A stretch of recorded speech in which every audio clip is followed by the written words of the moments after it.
ونصلی علی رسولہ الکریم اما بعد فاعوذ باللہ من الشیطان الرجیم بسم اللہ الرحمن الرحیم۔ سامعین اکرام، آپ دیکھ رہے ہیں ترجمہ تفسیر چینل۔ السلام علیکم ورحمۃ اللہ وبرکاتہ۔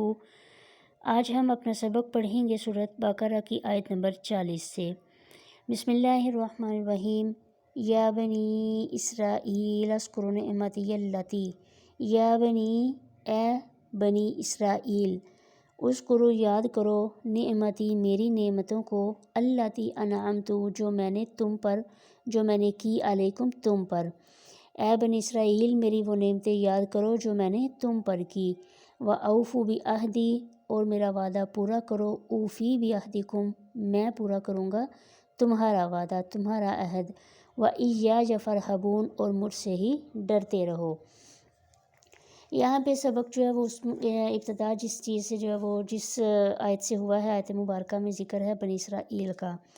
بنی اسرائیل، اسرائیل یہ عبرانی زبان کا لفظ ہے اور اس کے معنی ہے عبداللہ کے، یعنی اللہ کا بندہ۔ اسرا یہ عبرانی زبان میں بندے کو کہتے ہیں اور ایل یہ عبرانی زبان میں اللہ کو کہا جاتا ہے۔ حضرت یعقوب علیہ السلام کے چونکہ 12 بیٹے تھے اور 12 بیٹوں سے جو نسل چلی وہ بنی اسرائیل ہیں، اور انہی میں سے پھر حضرت موسیٰ علیہ السلام کی بعثت ہوئی اور ان کو تورات دی گئی، پھر یہ بہت بڑی امت بنے۔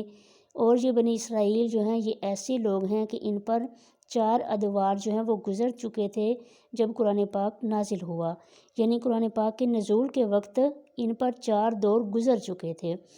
اور بنی اسرائیل یہاں پر جو ہے وہ ان کو مخاطب کیا گیا ہے اس جگہ، یعنی کہ یہ یعقوب علیہ السلام کی اولاد ہیں، تو گویا قرآن پاک میں یہاں ان کو بنی یعقوب کہہ کر نہیں پکارا گیا بلکہ بنی اسرائیل کہہ کر پکارا گیا۔ اب اس میں جو ہے وہ کیا حکمت تھی، ان کو کیوں اس میں جو ہے وہ اس لقب سے پکارا گیا؟ اس وجہ سے تاکہ خود ان کو اپنے اس لقب اور نام سے ہی معلوم ہو جائے کہ ہم عبداللہ یعنی اللہ کے نیک بندے، اللہ کے عبادت گزار بندے یعنی یعقوب علیہ السلام کی اولاد ہیں، اور ہمیں چاہیے کہ ہم بھی کیا کریں، انہی کے نقش قدم پر چلیں۔ تو اس وجہ سے ان کو جو ہے وہ خطاب میں کیا فرمایا گیا، اے بنی اسرائیل، یعنی اے بنی اسرائیل میری ان نعمتوں کو یاد کرو جو میں نے تم پر کی، ان انعامات کو یاد کرو جو میں نے انعام تم پر کیے ہیں۔ یعنی کون سے انعام؟ کہ میں نے تمہیں کتاب دی،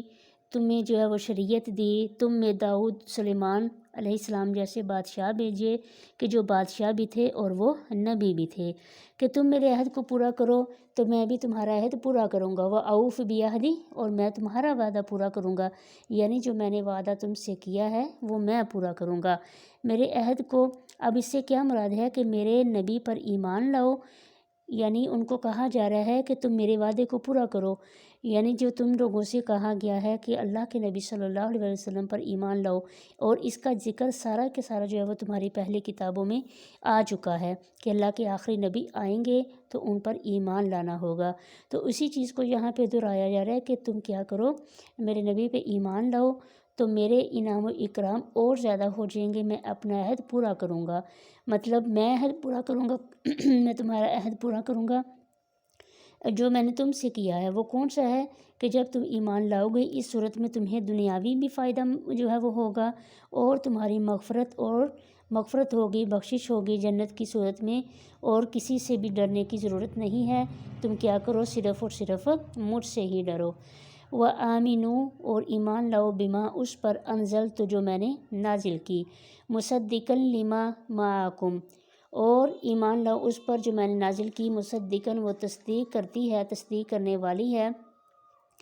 لما اس کی، معکم جو تمہارے پاس ہے۔ ولا تکونوا اول کافر بہ ولا تکونوا اور نہ ہو جاؤ پہلے انکار کرنے والے اس کے، ولا تشتروا بآیاتی اور نہ خریدو میری آیات کو، ثمنا قلیلا تھوڑی قیمت میں، یا نہ خریدو میری آیات کو تھوڑی قیمت کے عوض۔ وَإِیَّایَ فَاتَّقُونَ اور مجھ سے ہی ڈرتے رہو۔ اب یہاں پہ جو ہے وہ کیا آ گیا ہے، اس سے مراد کہ ایمان لاؤ اس پر جو تمہارے پاس ہے، وہ کتاب یعنی کہ جو میں نے نازل کی ہے، اس پر ایمان لاؤ جو میں نے نازل کی ہے۔ قرآن پاک اس سے مراد ہے کہ قرآن پاک پر ایمان لاؤ، اور یہ تو ان چیزوں کی تصدیق کرنے والی، یعنی قرآن پاک سے ہمیں علم جو ہے وہ اس چیز کا جو ہے وہ پتہ چلتا ہے آسمانی کتابوں کے بارے میں۔ قرآن ان کتابوں کی تصدیق کرنے والا ہے، لہٰذا جو تمہارے پاس ہیں کہ تورات، زبور، انجیل، جتنی بھی کتابیں گزر چکی ہیں قرآن ان کی تصدیق کرتا ہے، تو لہٰذا یہ اللہ کا کلام ہے، تو اس پہ کیا کرو، ایمان لاؤ۔ وَلَا تَكُونُوا أَوَّلَ كَافِرٍ بِهِ، اس کا کیا مطلب ہے کہ تم پہلے اس سے انکار کرنے والے نہ ہو جاؤ، یعنی ایمان کو قبول کرو، ایمان کے منکر نہ بنو۔ کیونکہ کس وجہ سے؟ کیونکہ تم لوگ تھے، یعنی بنی اسرائیل کو ہی مخاطب کر کے کہا جا رہا ہے کہ تم وہ لوگ تھے کہ جس میں تم نے جو ہے وہ اللہ کے نبی صلی اللہ علیہ وآلہ وسلم کے آنے کا تمہیں بہت زیادہ انتظار تھا۔ تم تو دعائیں مانگتے تھے کہ اے اللہ اپنے آخری نبی کو مبعوث فرمائیں، اپنے آخری نبی کو بھیج دیں تاکہ ان کے ذریعے ہماری مدد ہو کہ کفار کے مقابلے میں۔ اور اب جب کہ آخری نبی تمہارے پاس آ چکے ہیں تو اب تم کیا کرتے ہو، اس کے سب سے بڑے جو ہے وہ ان کے دشمن بن گئے ہو۔ اس کا تفصیل سے انشاءاللہ جو وہ آگے ذکر آئے گا کہ اس کا جو ہے وہ کیا مراد ہے اس چیز سے کہ تم لوگ جو ہے وہ ان کے ایمان نہیں لا رہے، بلکہ ان کے جو ہے وہ بہت بڑے سب سے زیادہ دشمن بنی اسرائیل والے ہی بن گئے تھے۔ وَلَا تَشْتَرُوا بِآيَاتِي ثَمَنًا قَلِيلًا، یعنی کہ میری آیات کو جو ہے وہ اس کے عوض میں تھوڑی قیمت نہ لو۔ اس آیت مبارکہ میں اللہ تبارک و تعالیٰ کی آیات کے بدلے قیمت لینے کی ممانعت کا مطلب یہی ہے کہ لوگوں کی مرضی کے مطابق آیات کا جو ہے وہ مطلب غلط بتا کر یا پھر جو ہے وہ اصل جو چیز ہے اس کو چھپا کر لوگوں سے پیسے نہ لینا۔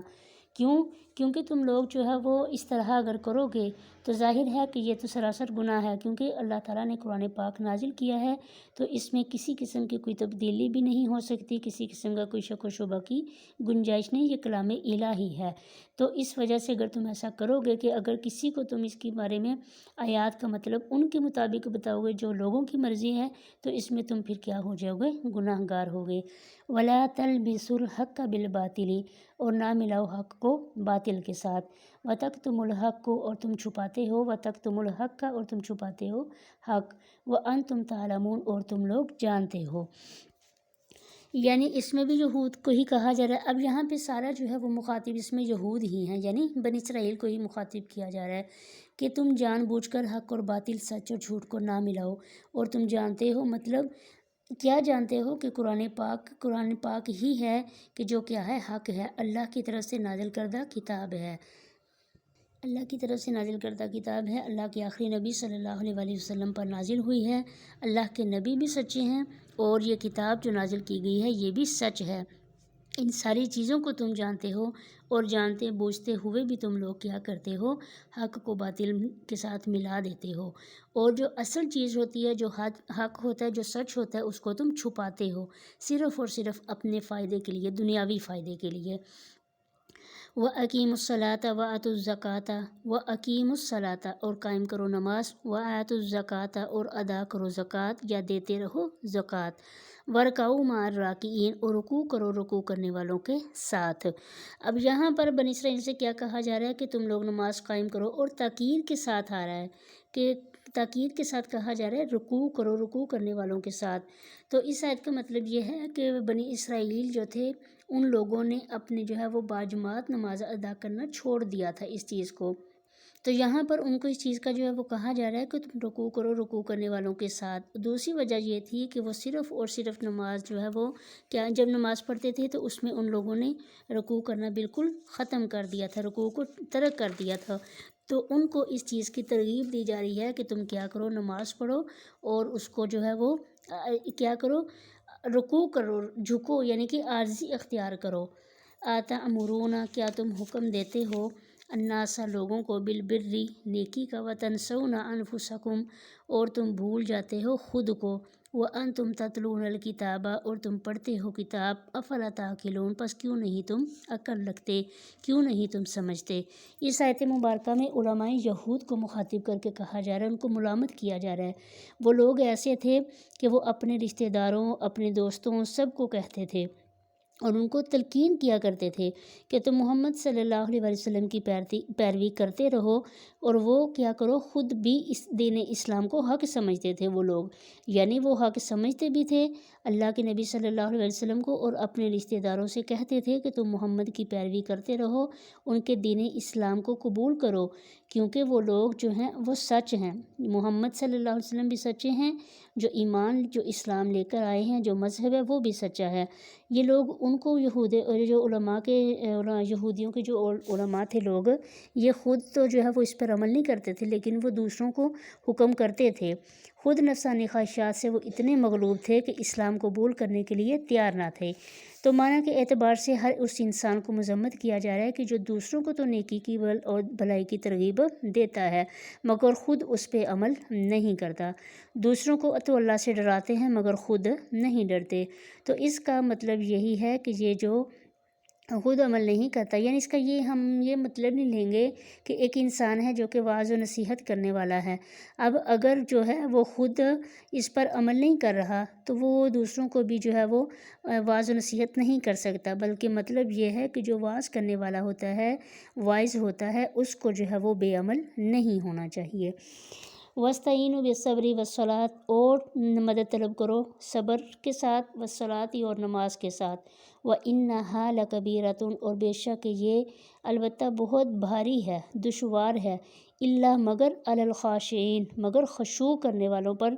خضوع کرنے والوں پر، عاجزی کرنے والوں پر نہیں۔ یعنی یہاں پہ حکم دیا جا رہا ہے کہ تم کیا کرو، جب بھی تمہیں کسی قسم کی کوئی مشکل پیش آ جائے، کسی بھی طرح کی کوئی سامنے جو ہے وہ مصیبت آ جائے، کوئی آزمائش آ جائے، کچھ بھی ہو جائے، تو اس میں کیا کرو، سب سے پہلے تو اس پر جو ہے وہ کیا کرو، صبر کرو۔ صبر کی بہت زیادہ جو ہے وہ تلقین آئی ہے، صبر کی تلقین ہے سب سے، یہاں بھی آیت مبارکہ میں سب سے پہلے جو ہے وہ مدد کے ساتھ کس لفظ کا ذکر آیا، صبر کا، وَاسْتَعِینُوا بِالصَّبْرِ کہ تم مدد طلب کرو صبر کے ساتھ، اس کے بعد آ رہا ہے وَالصَّلَاةِ اور نماز کے ساتھ،